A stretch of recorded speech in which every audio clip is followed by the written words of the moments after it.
Hi guys, it's Miss Amy. So I'm going to show you guys how to do Spirograph art without actually having like your own Spirograph kit at home. So a couple things that you might need is you need to find like something that has a good circle, cups or bottles or bowls or even like tape, old tape. Don't use anything that's too small. Use something that's a pretty decent size. This is kind of a cup or a container that I had some of my tea in that I'm using. You're also going to need a ruler and something to draw with. I'm doing mine with a pen so that you guys can see it, but you guys know that usually you want to start with a pencil. I'm being very brave starting with a pen, so I know that if I make mistakes, I'm going to have to work with them. So first thing you kind of want to do is you want to get yourself a piece of paper and trace your circles. You might do a couple because you might want to try a couple different ways. So I'm going to do, I think maybe 3 or 4. Remember when you're tracing to always have your pen or your pencil right alongside whatever it is you're tracing so you get nice, even drawing there.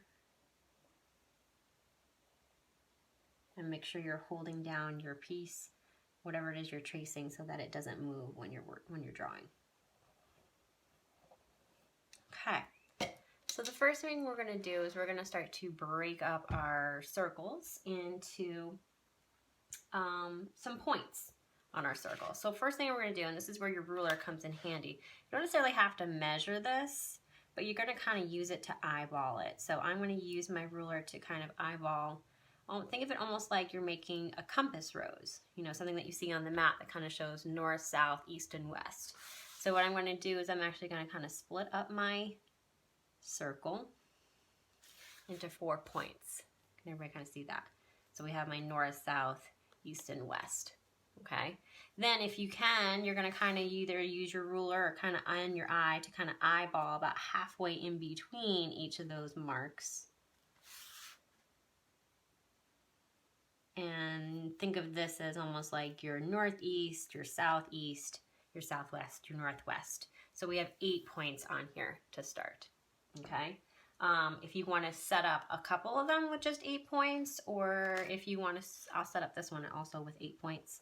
And then I'll show you if you want a real challenge to do it 16 points. I mean, the more points that you have on your circle, the more intricate your designs are going to be when you're doing your Spirograph. So if you're new to this, I would stick to just the 8 points. But if you want to give yourself a challenge, go for the 16.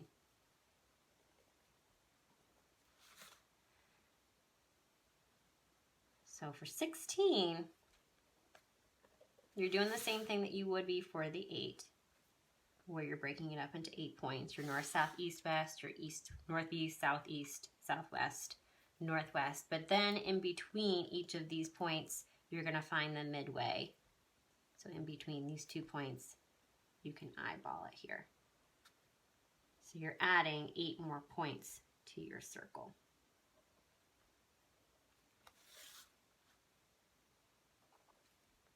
And if you have a Spirograph kit, awesome. They are a lot of fun. A good thing to do is to read your directions on the kit if you have them, so you can kind of figure out that each wheel, if they're a different size, will give you a different design, and each hole will even give you a different design. It'll either, like if the hole is closer inside of your wheel, then you're going to make a more tighter design than if you are further out on the holes on the wheel. So experiment with that. We don't need it if we just have a circle and a ruler. Okay, so we have our 16 points and we have our 8 points. So a thing to start with this is you can number these if you want to, or even put an alphabet around it. That might help you to keep track of what you're doing. But let's start with making kind of a simple design. So on one of our 8 points, what we're going to do is we're just going to count 2 spots at a time. So I'm going to make this my starting point. So if you want to make a mark, on the part that you know is going to be your starting point. You're always going to end up back to that, no matter how many times you go around, until you end up on that last starting point. You're just going to keep going. So we're going to do 2 points. So I'm going to line up my ruler with my starting point and 1, 2 points. So that next one right there. And I'm going to draw a line all the way to the edge of my circle right there. Okay. Now we're going to go from here. We're going to count 1, 2. So the next line that we're going to do is going to go between these two.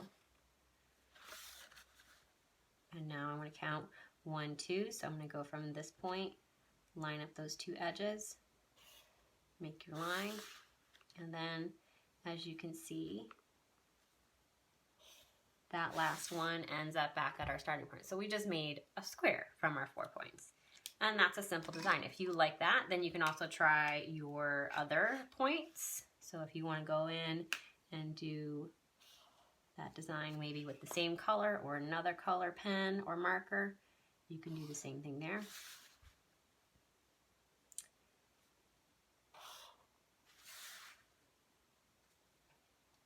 Make sure your lines are straight. Make sure they're going straight to the edge of your circle so you create your design.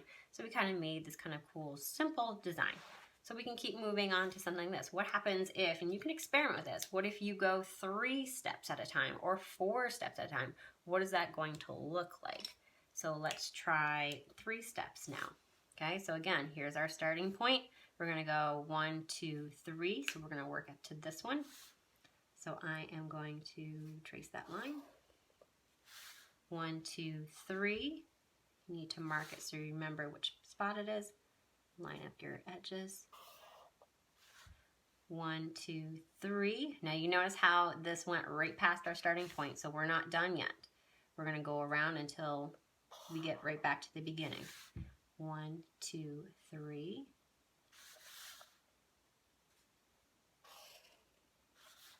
1, 2, 3.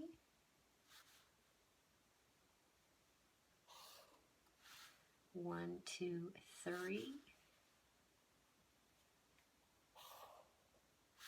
1, 2, 3.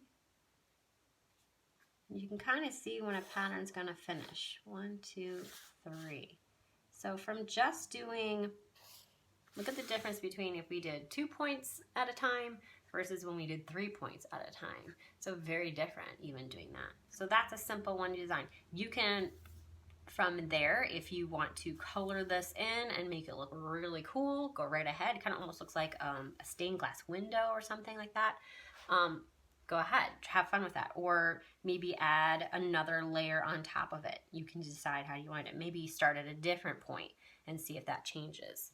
Okay, let's try our 16 points. Okay, so again, we're going to find our starting point, and let's do again. You can do, so for this one we had done the 2, and this one we had done the 3. We can start the 2 and see if that makes the same thing. So we're going to go 1, 2, 1, 2, 1, 2.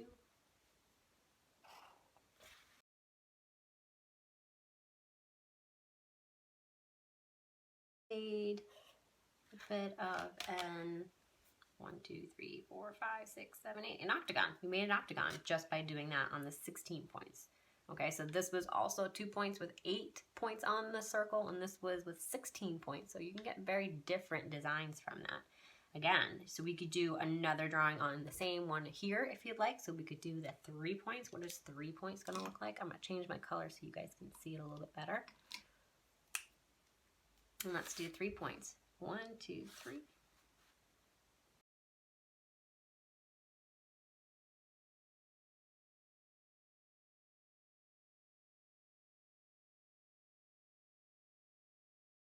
And remember, we're going past we're not going back to the beginning, so we're going to keep going around until we get right back to where we started. So 1, 2, 3.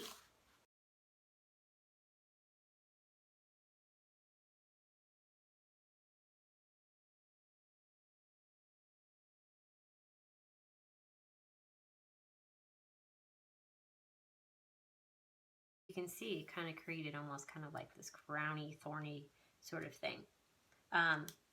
Keep going with that. You can even see what happens if I go 4 or 5 apart. So let's maybe do it on here so we can see it a little bit better. We could do 5 at a time. Should we do 5? Let's try that. So 1, 2, 3, 4, 5.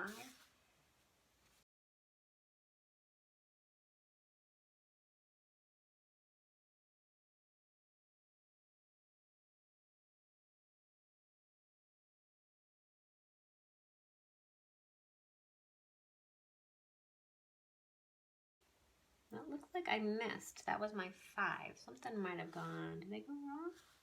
Because I did not get these 3 points. So I'm wondering if I might have missed something or miscounted.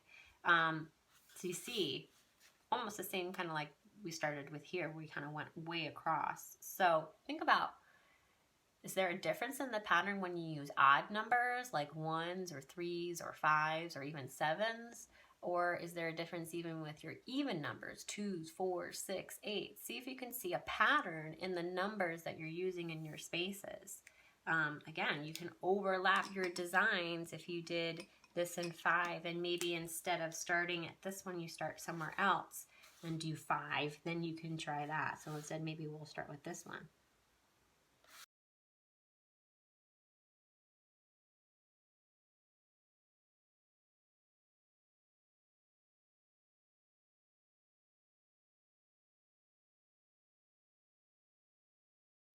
Point is to kind of have fun and see what kind of patterns you can make from these. Again, you can color these in, make a whole, fill a whole paper full of these. But they're lots of fun to do. So take your time, use your math, use your BFF, and see you on the Google Classroom. Thanks, guys.